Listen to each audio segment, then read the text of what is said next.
Ընկերներ ողջույն, փորձեմ մի քանի րոպեում ասել ասելիքս առաջիկա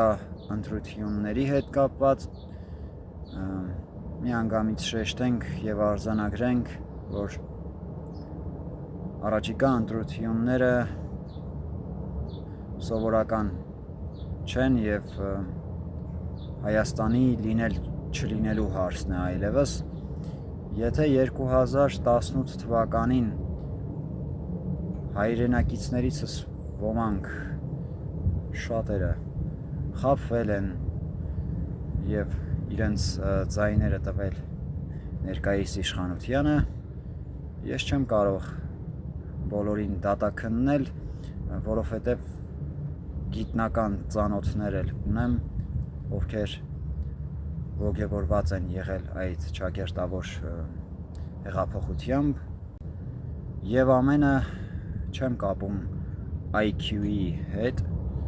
սակայն կարող ենք արձանագրել, որ շատերը չտեղեկացված են եղել, չեն իմացել, որ ներկայիս վարչապետը գրել է երկրի հակառակ կողմը ապահայկական, ապազգային գիրքը, չեն կարդացել, չեն ուսումնասիրել, մեղադրելով են զավթել իշխանությունը, հասարակությունն էլ հետևել է այդ ճակերտավոր մարտավարությանը։ Ես չեմ հասկանում այն մարդկանց, ովքեր 2021 թվականին են իրենց ձայները տվել ներկայիս իշխանությանը։ 2021 թվականին Արցախի մասնակի հանձնումից հետո, 44-օրյա պատերազմից հետո դուք ինչպես եք ձեր ձայները տվել ներկայիս իշխանությանը, խնդրում եմ, ամեն մեկդ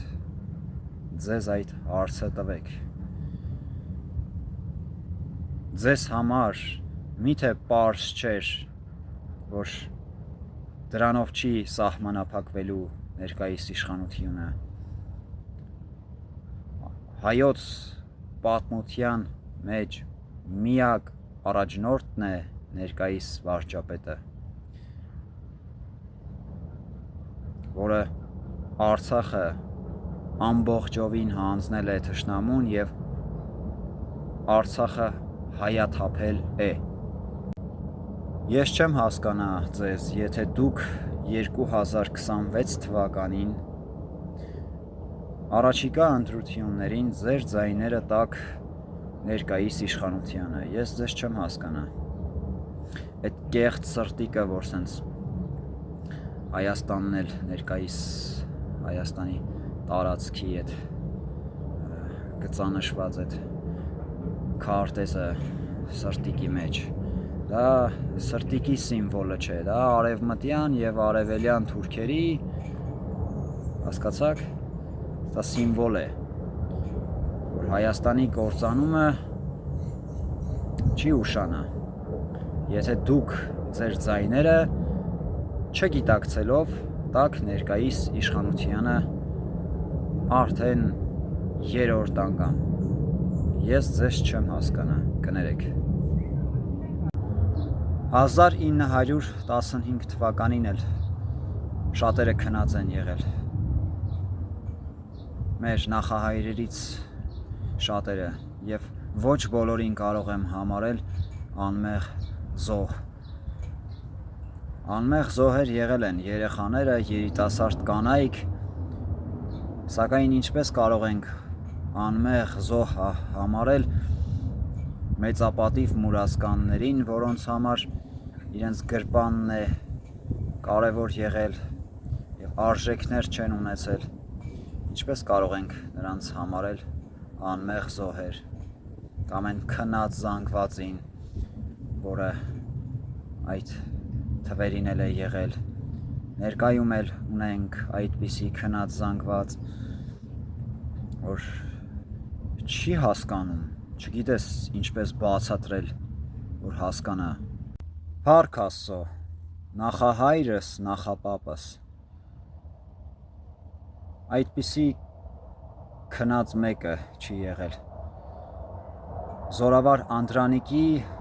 լավագույն քաջերից է եղել, նրա հետ մասնակցել է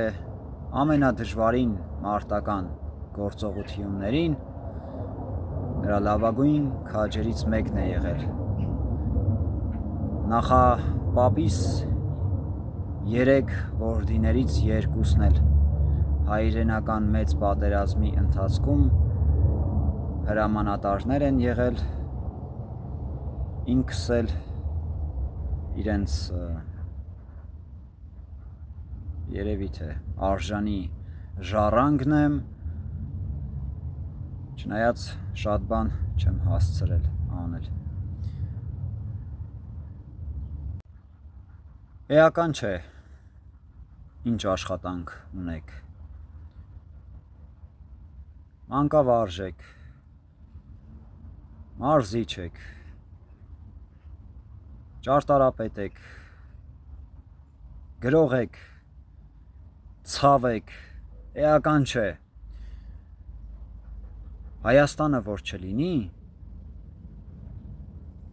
դուք չեք կարողանալու աշխատել Հայաստանում։ Ձեր սերունդները, եթե արդեն տվել եք սերունդ, կամ եթե պետք է տաք ապագայում, չեն ունենալու Հայաստան, եթե ձեր ձայները տաք ներկայիս իշխանությանը։ Սա դառը ճշմարտությունն է, որը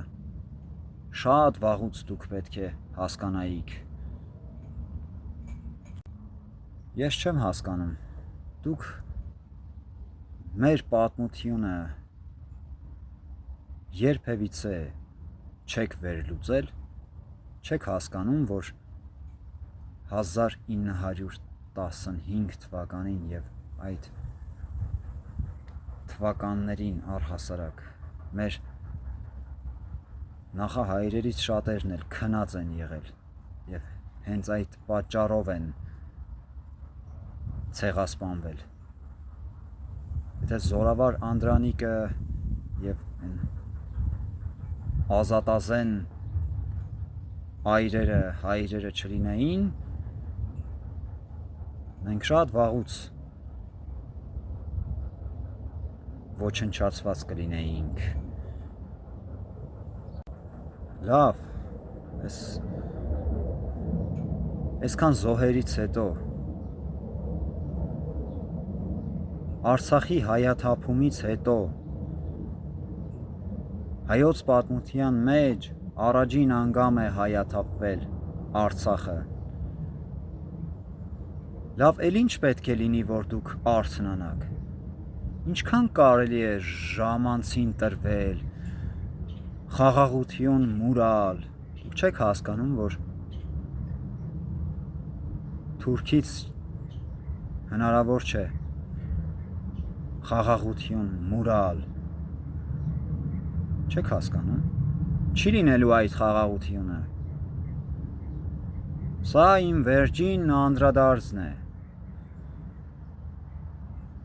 Թե ինչ կանեք դուք, չգիտեմ։